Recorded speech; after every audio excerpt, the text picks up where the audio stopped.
Do you have questions or are confused about the visa bulletin? Last week we talked about the June 2024 visa bulletin and there were a lot of good comments and questions, and some of them I bring back to you so we can discuss them together.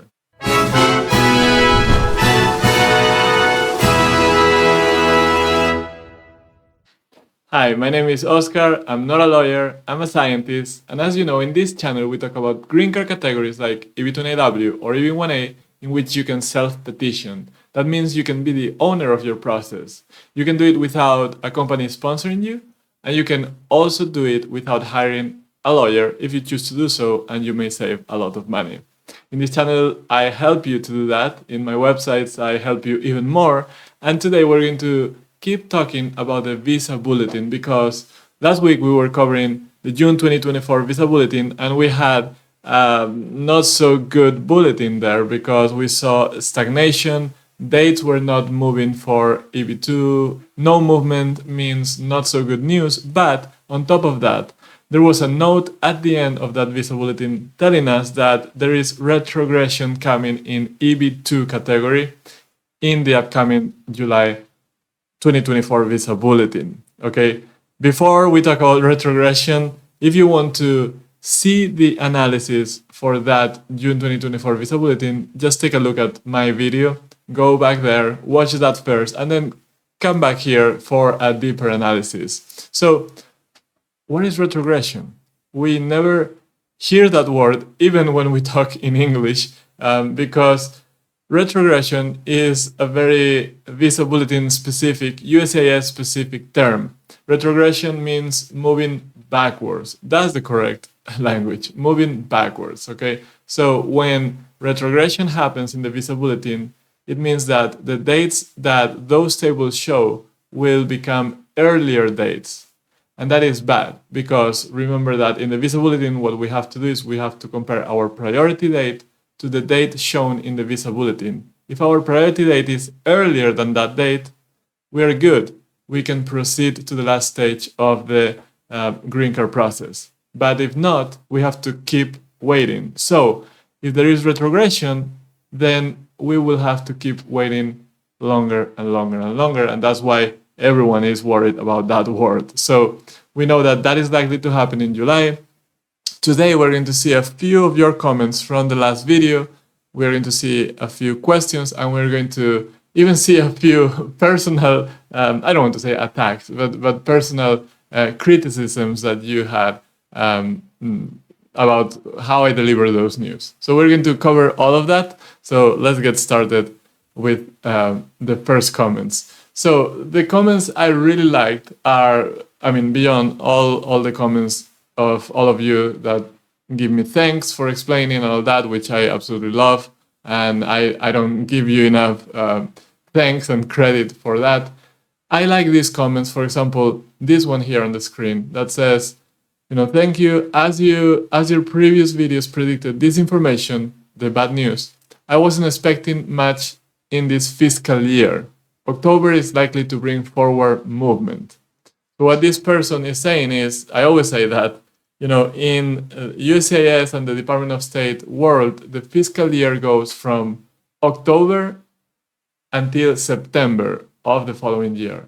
So right now we are in fiscal year 2024, and that is going to last until September. In October 1st, we're going to change year to fiscal year 2025. And the significance of that is that we are dealing with a quota system. We have 140,000 approximately green cards for employment-based categories each fiscal year. So when we go from one fiscal year to the next, those fresh numbers, the 140,000 green cards, that quota is renewed.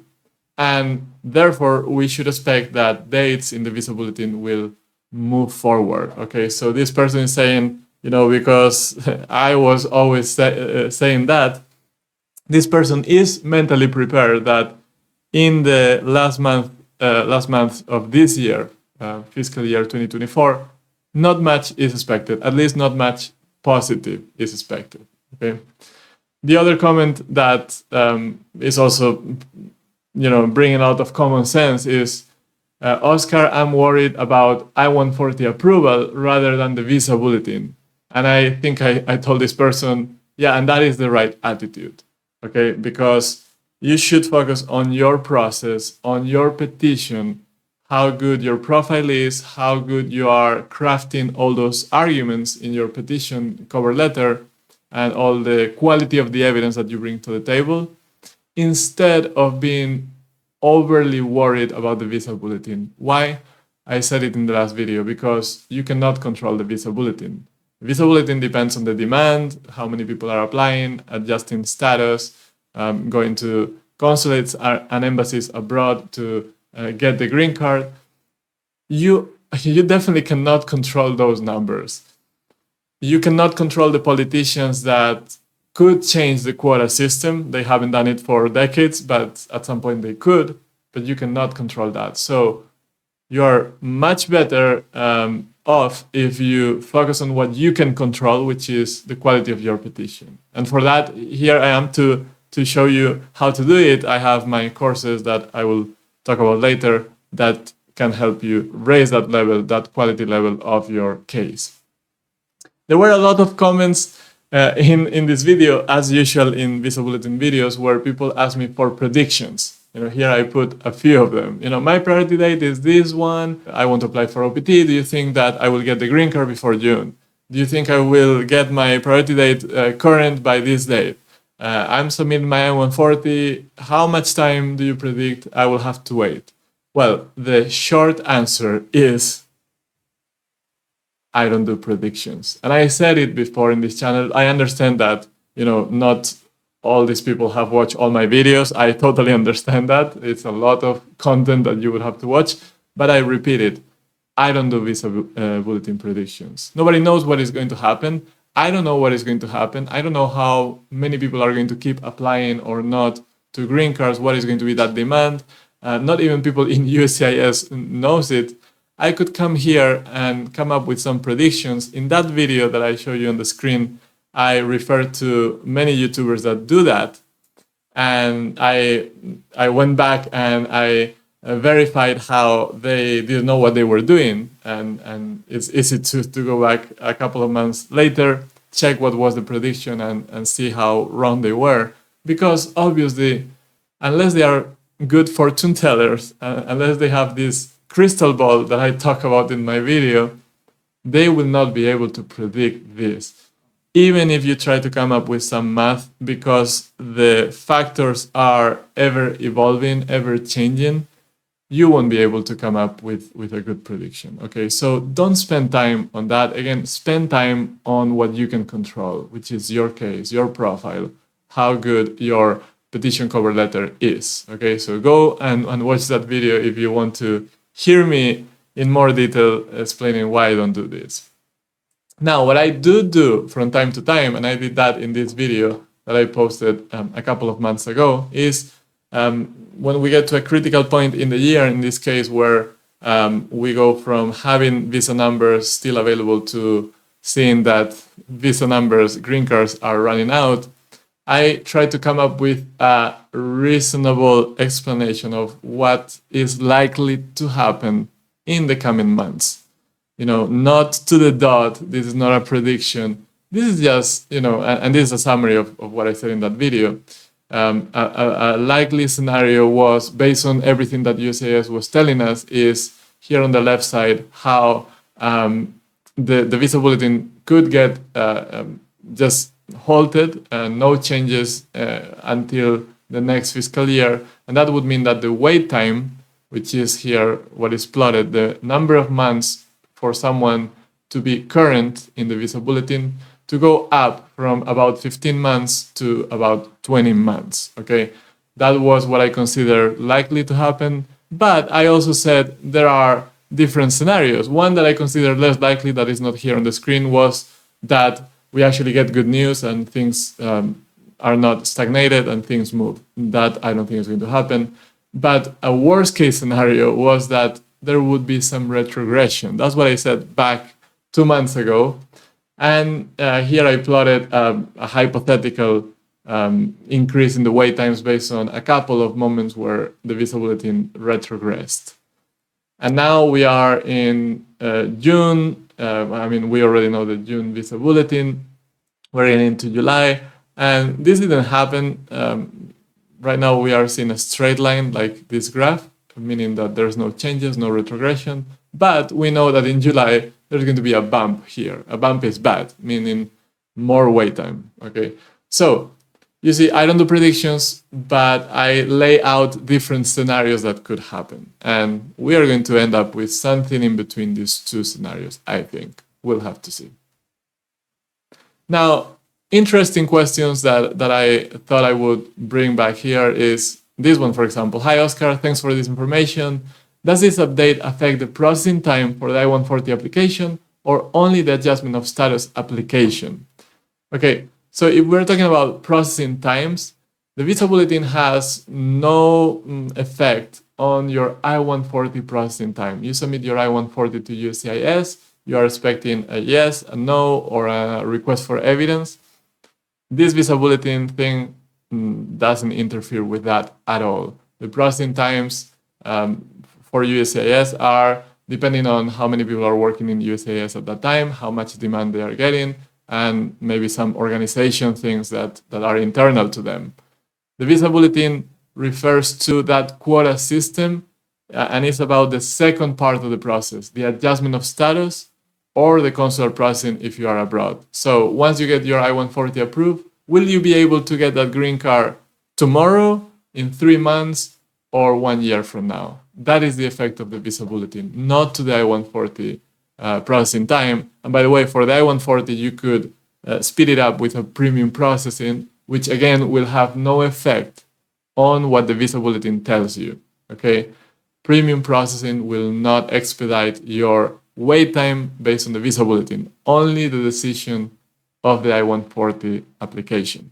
And let's do a visa bulletin 101 to remind you how to read it. You will see these tables in the visa bulletin with different rows and different columns. The rows are for the categories. First is EB1, second is EB2, which includes EB2 and AW. So you have to look for your country. So if you are from China, you look for this column. If you're from India, you look at this column. If not, you look at the first column and you will find a date. So you have to compare your priority date, which is the date USCIS received your I-140 petition. This is my petition notification.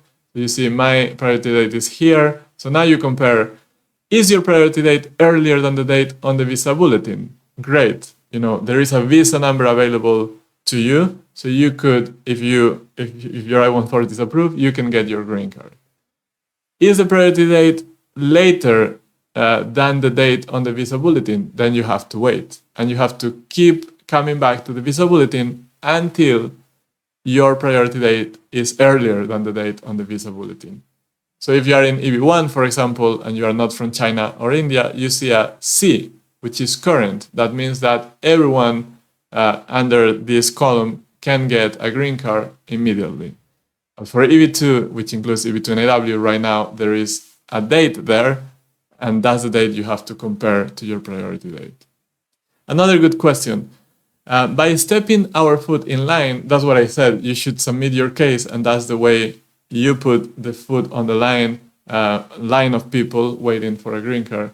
That means we can file EB2 besides delayed filing dates? Yes. Like I was saying, right now, the visa bulletin doesn't tell you that you cannot send your I-140. You can always submit your I-140. You can start the process, always. And by doing that, you get a priority date and you are putting yourself in line. What the visa bulletin may tell you is, even if you get approved in 2 months, you still have to wait until you become current based on the visa bulletin and you can finish the process. So yes, I-140 can always be filed, okay? Doesn't matter what the visa bulletin says. Don't be confused by that. So, are you very serious about this process like I was back in the day? Well, you're lucky, because when I did this process, there wasn't a lot of resources about how to do it yourself. You had to rely on an attorney almost always, unless you were a little bit brave. But today I have websites to help you. EB1greencard.info for EB1A, EB2NW.info for EB2NW, a lot of information there But above all, what I recommend is that you take a look at my courses. This is the course curriculum for the EV2NAW course. There's a lot of people there, a lot of successful people that I'm interviewing in this channel, and I'm posting also their stories on Instagram. I show you how to craft each part of the documentation, the cover letter, recommendation letters, professional plans. You can submit questions in each of these modules and lessons. And once a month, we meet in a monthly live session. We just had the last one last week. And it's great because I get to see you, to hear you, and to listen to your questions and concerns, and we all learn together. So take a look at that. And I promise is the most comprehensive resource out there for EV2NAW. Another question, if you already submitted for change of status based on table B, when that was still possible, does the stagnation or possible retrogression also affect you, or does it affect only those waiting to submit? Well, if you submitted an adjustment of status, you were current at that time, you were able to file your I-485, you were lucky. Now, this retrogression will affect you in some way, maybe, but at least you don't have to worry about your adjustment of status. You are just waiting. You don't have to actively do anything. Just wait. However, if the retrogression, if table A goes backwards, and you were expecting to get current soon, but the days went back in a way that now you are not current anymore based on table A, that means that you have to keep waiting. So you don't have to do anything, you just have to wait until the dates move again, they move past your priority date, and then you can finish the process, you can finish that adjustment of status, and you are given that green card. But the benefit of filing an adjustment of status is that you can also apply for a temporary EAD card and a travel document. If you are not current based on table A or B, depending on the month, and you cannot file that I-485 package, there's no way you can file for an EAD card and travel document. So to this person, I said, yes, it may affect you depending on what exactly your dates are, your priority date is, but you don't actively have to do anything, just keep waiting. All right, a couple of questions about the quota system. One question is whether each visa category, what visa category, say EV1, 7% limit is applicable. What happens if there aren't enough applications from a particular country, for example, rest of world, to reach the 7% limit for an EV1 category? So that's not how the quota system works. The 7% quota per country quota applies to the whole green card pool, not to EB1 particularly. We're going to see it in a second. The other question is, how much is the share of EB2NAW in this 140,000 visa? I mentioned that there are 140,000 green card for employment-based categories. So this person wants to know, out of those, how many are EB2NAW? So let's take a look at those quotas. There's 3 quotas here.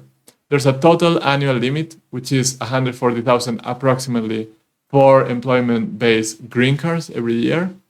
And then there's a category limit, EB1, EB2, EB3, EB4, EB5.